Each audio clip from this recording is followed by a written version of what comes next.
दोस्तों नई ब्रीज़ा लॉन्च हो चुकी है और जिस बारे में सबसे ज़्यादा बात हो रही है वो है इसका प्राइस।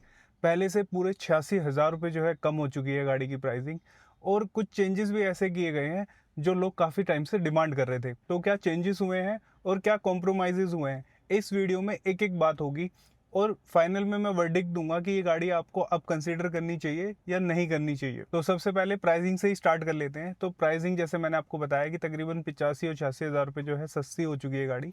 और सस्ती होने का रीज़न ये है कि इस गाड़ी के अंदर अब आपको जो है 1.5 एनए इंजन का तो ऑप्शन मिलता ही है, साथ ही साथ 1 लीटर का इंजन ऑप्शन भी दे दिया गया है, जिसकी वजह से जो इस पर टैक्सेशन लगती थी 40-45% के करीब, अब वो सीधा जो है 18% हो गई है और उसका बेनिफिट जो है कस्टमर को दिया जा रहा है। तो वहाँ पर जो प्राइसिंग जो कम हुई है वो एनए इंजन की कम नहीं हुई है, वो टर्बो इंजन की कम हुई है। बाकी वेरिएंट्स की जो है प्राइसिंग अभी नहीं बताई गई है, बट जो स्टार्टिंग प्राइस है वो 7,40,000 है और 7,40,000 जो है प्राइसिंग नेक्सॉन की आती है। और नेक्सॉन इस सेगमेंट में जो है काफ़ी अच्छा कर रहा है, कभी वो नंबर 1 पे आता है, कभी वो नंबर 2 पे आता है टॉप 10 में। और जो नेक्सॉन का दबदबा है वो इस सेगमेंट में कंटिन्यूसली बना हुआ है और वहीं पर आप देखोगे कि नेक्सॉन के अंदर वो दबदबा बनने का रीज़न भी है। वहाँ पर अगर आपको पेट्रोल चाहिए तो वो भी मिलता है, अगर आपको सीएनजी चाहिए तो वो भी मिल जाता है, डीजल चाहिए वो भी मिलेगा और ईवी चाहिए तो वो भी मिल जाता है। और फीचर्स की ऑफरिंग भी वहाँ पर काफ़ी ज़्यादा है। और अगर आप पिछले 6 महीने की सेल्स उठा के ब्रीज़ा की देखेंगे तो आपको पता चलेगा ब्रीज़ा की सेल्स जो है लगातार कम होती जा रही थी, क्योंकि वहाँ पे कुछ चैलेंजेस ब्रीज़ा के अंदर आ रहे थे और उन्हीं चैलेंजेस को पूरा करने के लिए मारुति ने ये चेंजेस किए हैं इस गाड़ी के अंदर। और इसी की वजह से जो सबसे पहला चेंज आया है वो है प्राइस का, क्योंकि अगर कोई नेक्सॉन लेने अब जा रहा है तो वो डायरेक्टली जो है ब्रीज़ा को भी कंसीडर करेगा, क्योंकि वहाँ पर जो है ब्रीज़ा के अंदर भी जो है 5 स्टार सेफ्टी रेटिंग आ गई है और ये अभी तक की जो है मारुति की सबसे सेफेस्ट कार बन गई है अगर आप इसकी डिटेल रिपोर्ट पढ़ोगे तो। जो पहले कस्टमर नेक्सॉन लेने जा रहा होता था उसको लगता था कि ब्रीज़ा तो यार 85-86 हज़ार रुपये महंगी है, तो क्यों ना मैं जो है नेक्सॉन कंसीडर कर लूँ। ब्रीज़ा जो है ना तो उसमें मुझे सेफ्टी इतनी अच्छी मिल पा रही है और ना ही मुझे फीचर्स इतने अच्छे मिल पा रहे हैं।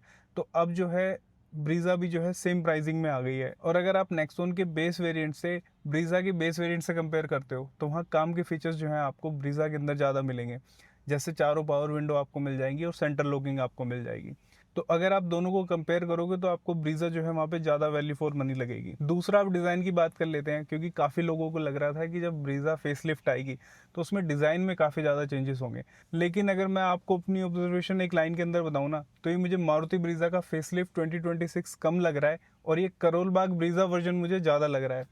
एक एक करके बताता हूँ ऐसा बोलने का क्या रीज़न है। तो सबसे पहले अगर मैं फ्रंट डिज़ाइन की बात करूँ तो कोई बड़ा चेंज नहीं है। हेड लैम्प जो है असेंबली सेम मिलती है।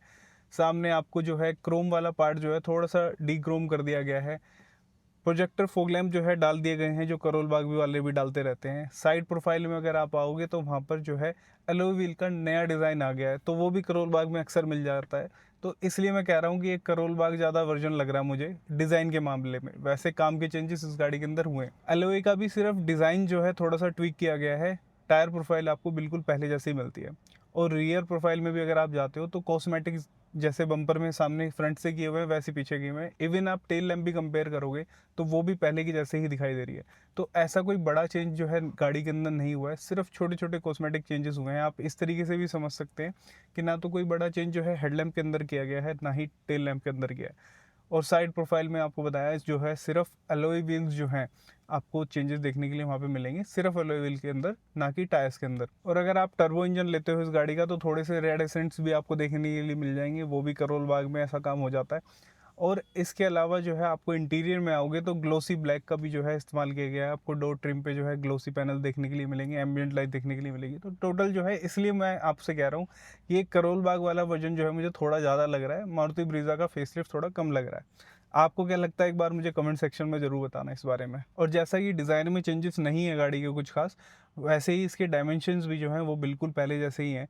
ना गाड़ी की विड्थ में कोई चेंज आया है, ना ही कोई हाइट में चेंज आया है और ना ही कोई लेंथ के अंदर चेंज आया है। अब बात करते हैं गाड़ी में सबसे इंपॉर्टेंट चीज़ की, जो कि होता है गाड़ी का इंजन, उस बारे में। तो अब आपको इस गाड़ी के अंदर दो इंजन ऑप्शन देखने के लिए मिलते हैं। एक है टर्बो इंजन, जिसकी वजह से इसकी प्राइसिंग कम हुई है। दूसरा वही पुराना इंजन है जो पहले से आता था, that is 1.5 four cylinder NA engine. और वो एनए इंजन 1.5 का आपको सीएनजी के साथ भी देखने के लिए मिलेगा। तो टेक्निकली आप अगर इसे कहेंगे तो आप इसे तीनों इंजन ऑप्शन भी कह सकते हैं, बट आइडेंटिकली ये दो ही इंजन है, क्योंकि उस 1.5 एन इंजन के अंदर ही जो है सीएनजी ऑफर की जाती है। जैसा कि मैंने आपको इंजन ऑप्शंस के बारे में बताया, तो अगर आप प्राइसिंग का जो बेनिफिट देख रहे हैं, वो प्राइसिंग का बेनिफिट सिर्फ आपको मिलेगा 1 लीटर टर्बो इंजन के साथ, क्योंकि नेक्सॉन से भी अगर आप कंपेयर करेंगे तो इसे पेट्रोल इंजन से ही कंपेयर कर पाएंगे। अगर आप सीएनजी वेरिएंट लेने जाते हो ब्रीज़ा का, तो वहाँ पर जो है आपको काफ़ी प्रीमियम पे करना पड़ेगा अगर आप उसको नेक्सॉन से कंपेयर कर रहे हो।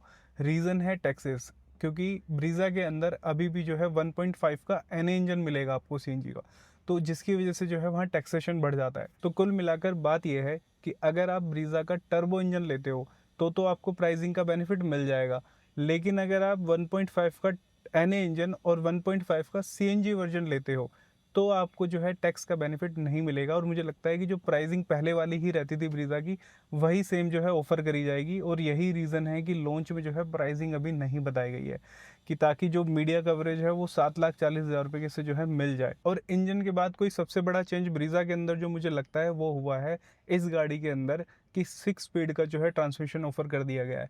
पहले आपको ब्रीज़ा के अंदर 5 स्पीड का मिला करता था और अब आपको 6 स्पीड का मिलता है। और ऐसा नहीं है कि आपको टर्बो इंजन के अंदर ही सिर्फ 6 स्पीड का मिलेगा, अगर आप इसका 1.5 एन इंजन का भी लोगे या सीएनजी वेरिएंट भी लोगे तो भी आपको 6 स्पीड का मैनुअल ट्रांसमिशन ही देखने को लिए मिलेगा। और अगर मारुति चाहती तो इस गाड़ी के अंदर सिर्फ टर्बो इंजन के अंदर जो है 6 स्पीड देके काम चला सकती थी, लेकिन उसने 1.5 एन इंजन के साथ भी ये देके जो है काफ़ी अच्छी बात करी है। क्योंकि जब हम गाड़ी को 100 से ऊपर ले जाते हैं, क्योंकि कुछ हाईवे इंडिया में ऐसे बन चुके हैं जहाँ पर जो है 120 की स्पीड हमें मिलती है, तो अगर हम गाड़ी को 5 स्पीड के साथ 120 की स्पीड पे ले जाने की कोशिश करते हैं तो आरपीएम जो है काफ़ी हाई हो जाते हैं और वहाँ पे जो है माइलेज ड्रॉप करने लग जाती है। तो इस चीज़ का बेनिफिट्स आपको तब मिलेगा जब आप इसको हाईवे पे लेके जाओगे, तो वहाँ पर जो है माइलेज आपको और बेहतर मिल पाएगी, चाहे आप वो टर्बो इंजन चला रहे हो, चाहे आप वो सीएनजी वेरिएंट चला रहे हो, चाहे आप एनए पेट्रोल वर्जन चला रहे हो। तो वहाँ पर जो ये चीज़ जो है मुझे काफ़ी अच्छी मिली कि भाई गियर बॉक्स जो है अपडेट कर दिया गया है। और सबसे बड़ी बात ये है कि मारुति ने पहली बार किसी गाड़ी के अंदर 6 स्पीड मैनुअल ट्रांसमिशन ऑप्शन दिया है।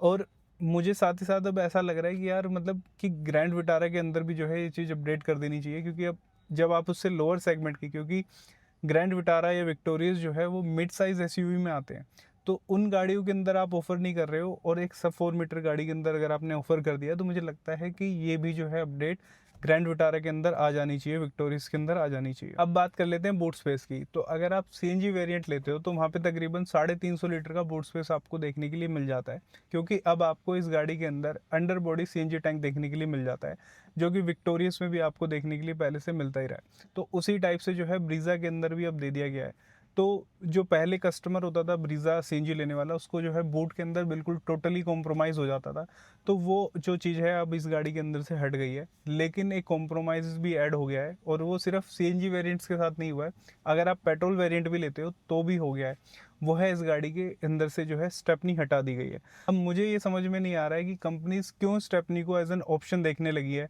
क्यों एज एन कॉस्ट कटिंग देखने लगी है। क्योंकि अगर रोड पर गाड़ी का टायर फट जाता है तो वहाँ पर जो है पंचर रिपेयर किट काम नहीं आती है आप लोगों के। तो फीचर्स को लेके बात कर लेते हैं कि फीचर्स की हाईलाइट क्या क्या है। तो प्रोजेक्टर फॉग लैम्प जैसे मैंने आपको बताया वो मिल जाते हैं अब गाड़ी के अंदर। आपको इंटीरियर की तरफ आओगे तो आपको एम्बियंट लाइट देखने के लिए मिल जाएगी, वेंटिलेटेड सीट्स आपको देखने के लिए मिल जाएगी, और कुछ ग्लोसी पैनल्स देखने के लिए मिल जाएंगे, एम्बियंट लाइट देखने के लिए मिल जाएगी। जो सनरूफ आपकी गाड़ी के अंदर आता था पहले ही, उसी साइज़ का जो है वो है। तो फीचर्स वाइज जो है ज़्यादा बड़ी अपडेट्स आपको जो है नहीं मिली है, वो बेसिकली स्टीरियो और ये छोटे मोटे ही चेंजेस से है। लेकिन वैल्यू ड्राइव चैनल का काम सिर्फ आपको फीचर्स गिनवाना नहीं है, वैल्यू ड्राइव का काम है कि आपको एक इन्फॉर्म डिसीजन के लिए रेडी करना। तो अगर आप ब्रीज़ा 2026 कंसिडर कर रहे हैं तो सबसे पहला चैलेंज मुझे ये लगता है कि भले ही गाड़ी जो है अच्छी पावर दे देगी आपको टर्बो इंजन के साथ, बट वो क्या उतनी ही रिलायबल रहेगी जितना इनका 1.5 एन इंजन होता है। तो ये मुझे पहला चैलेंज लगता है। दूसरा चैलेंज ये है कि अगर कोई ब्रीज़ा सीएनजी वेरिएंट लेना चाहता है तो वो नेक्सॉन से जो है ऑटोमेटिकली महंगा हो जाएगा वहाँ पर। और नेक्सॉन के अंदर जो है आपको अभी भी स्टेपनी का ऑप्शन मिलता है, ब्रीज़ा के अंदर आपको स्टेपनी का ऑप्शन नहीं मिलेगा।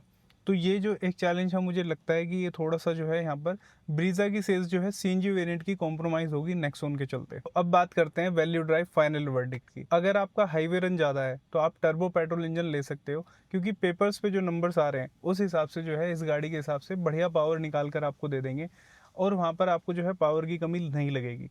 लेकिन अगर आप सिटी के अंदर ज़्यादा चलाते हो, बम्पर टू बम्पर ट्रैफिक के अंदर जाते हो, इस टर्बो इंजन के साथ, तो वहाँ पर जो है आपको थोड़ी सी पावर की कमी लगेगी, आपको थोड़ा सा बार बार जो है रेव करना पड़ेगा इंजन। दूसरा, अगर आप 1.5 का एन इंजन या सीएनजी वेरिएंट लेते हो तो वो आपको इतना कॉस्ट इफेक्टिव नहीं पड़ेगा जो नेक्सॉन आपको ऑफर कर रही है।